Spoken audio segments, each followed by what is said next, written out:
Hello दोस्तों, नमस्कार। स्वागत है आपका सेवियर्स एजुकेशन यूट्यूब चैनल पर। Today we are going to discuss about class 9th book Beehive poetry poem number 4 the lake of एल्सी of Innisfree. आज अपन कक्षा 9 की बात कर रहे हैं जिसकी बुक का नाम है बिहाइव और आज अपन इसका पोइट्री सेक्शन पढ़ेंगे। तो पोएम जिसका टाइटल है the lake LC of Innisfree. ठीक है, तो इससे पहले कि जो भी पोएम्स है या चैप्टर्स है वो अपन ऑलरेडी डिस्कस कर चुके हैं। अगर आपने नहीं देखे हैं तो इसी चैनल की प्लेलिस्ट पे जाके देख लीजिएगा। चैनल को अभी तक आपने सब्सक्राइब नहीं किया तो प्लीज़ सब्सक्राइब कर दीजिएगा, बेल आइकन को प्रेस कर दीजिएगा ताकि लेटेस्ट वीडियो नोटिफिकेशन आपको मिलते रहें। इसी के साथ आज की इस पोएम को शुरू करते हैं। लाइन बाय लाइन एक्सप्लेन करूंगा मैं आपको, तो बने रहिए वीडियो के अंत तक। और अगर अच्छा लगे वीडियो तो अपने फ्रेंड्स के साथ भी शेयर कीजिएगा ताकि उनको भी कुछ बेनिफिट्स मिल सके। देखो, the lake LC of Innisfree. अब देखो, लेक एल्सी नाम है उसका, इनिस्फ्री जो है जगह का नाम है। तो यहाँ इस पोएम में कवि जो है वो नेचर की ब्यूटी के बारे में बात करने वाला है कि भाई किस प्रकार से नेचर जो है वो बहुत ज़्यादा ब्यूटीफुल है और नेचर के जो ऑब्जेक्ट्स हैं उनको अगर फील करें तो वो हमें बहुत ज़्यादा आनंद देने वाले हैं। लेकिन हम आज की इस भाग दौड़ में, दुनिया की जो भाग दौड़ भरी जिंदगी है, इसमें इतने ज़्यादा व्यस्त हो चुके हैं कि हमें पता ही नहीं है नेचर में या नेचर की ब्यूटी को हमें जो है ध्यान से देखने का, उसके साथ टाइम स्पेंड करने का समय ही नहीं बचा। तो देखिए पोइट जो है इसमें किस प्रकार से नेचुरल ब्यूटी को जो है ब्यूटीफाई करता है, बताता है। देखते हैं। देखो, this well-known poem explores the poet's longing for the peace and tranquility of Innisfree, a place where he spent a lot of time as a boy.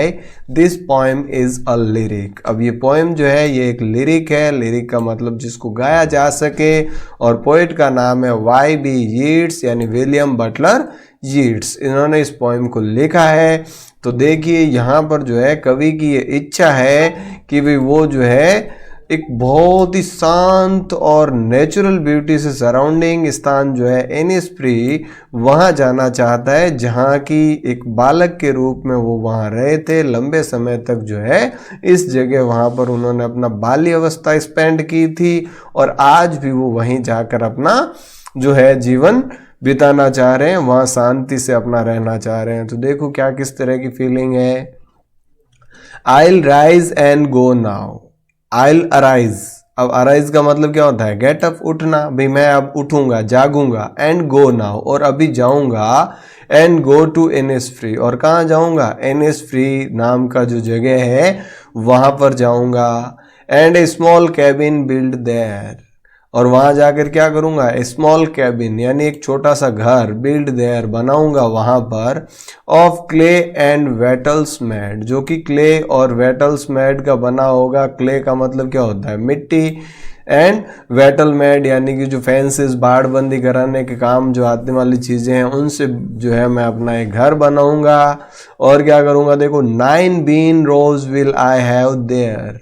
9 यानी 9, बीन रोज, बीन जो सब्जी होती है उसकी जो रो है यानी कि वो जो है बगीचा लगाऊंगा जिसमें 9 रो बनाऊंगा बीन की। विल आई हैव देयर, मैं वहाँ बनाऊंगा। A hive for the honey bee, और एक हाइव, हाइव का मतलब क्या होता है? मधुमक्खी का छत्ता। तो हनी बी यानी शहद के लिए जो है, जैसा कि इस बुक का नाम भी क्या है? Bee hive. तो हाइव का मतलब क्या है? छत्ता। बी का मतलब मधुमक्खी, तो बी हाइव का मतलब मधुमक्खियों का छत्ता। तो मैं मधुमक्खियों की जो है उस शहद के लिए, हनी बी के लिए जो है वो एक हाइव रखूंगा। एंड लिव अलोन, और अकेला रहूंगा। In the be loud glad, और बी लाउड ग्लैड यानी कि उस मधुमक्खियों की जो भिनभिनाहट है, जो गुनगुनाहट है। अब किसी के लिए तो वो भिनभिनाना हो सकता है, किसी के लिए गुनगुनाना हो सकता है। एक ही चीज का अलग अलग उसके मूड पे डिपेंड करता है। ग्लैड का मतलब होता है ओपन, खुले क्षेत्र में, खुले एरिया के अंदर वहां अपना समय स्पेंड करूंगा। And I shall have some peace there, and I shall have, और मैं वहाँ सम पीस देयर, मुझे वहाँ कुछ शांति मिलेगी, मैं बिल्कुल शांत रहूँगा। For piece coming dropping slow, for piece coming dropping slow, यानी पीस जो है वो शांति जो है धीरे धीरे आती है। Droppings from the veils of the morning, droppings from the veils, veils का मतलब क्या है, घूंघट, of the morning where the cricket sings, अब सुबह के समय जो है जैसे ही मॉर्निंग का घूंघट हटेगा यानी घूंघट आएगा तो वैसे ही जो है जहाँ की क्रिकेट सिंग्स यानी झिंगुर जो है वो गाएंगे। There midnight's all glimmer, all a glimmer, और मिडनाइट में जो है बहुत ज़्यादा ग्लिमर होगा। And noon a purple glow, और नून है भाई मिडनाइट क्या होगी, ग्लिमर का मतलब क्या है, एकदम से चमकीली, और नून दोपहर जो है पर्पल ग्लो होगा।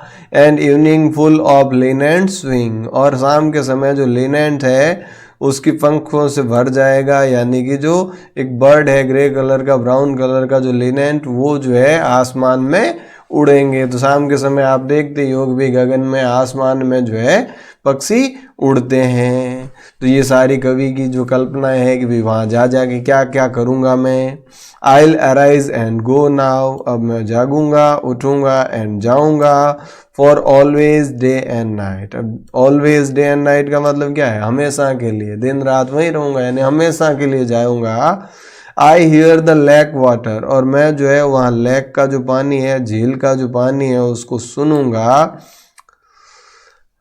आई हियर, मैं सुनता हूँ। The lapping with low sound, lapping का मतलब क्या होता है, lapping with the low sound by the shore, अब शोर का मतलब क्या है, किनारा। लैपिंग का मतलब क्या, जब वो झील जो है पूरी तरीके से लेक जो है पानी से भर जाएगी तो वो जो है उसके ऊपर से ओवरलैप होके यानी कि फुल भरने के बाद उसके किनारे के ऊपर से जो पानी नीचे गिरेगा वो कहलाएगा लैपिंग। तो लैपिंग विद लो साउंड यानी मध्यम आवाज के साथ जो लो साउंड है, यानी कि जो आवाज में पानी जाएगा शोर से नीचे जाएगा।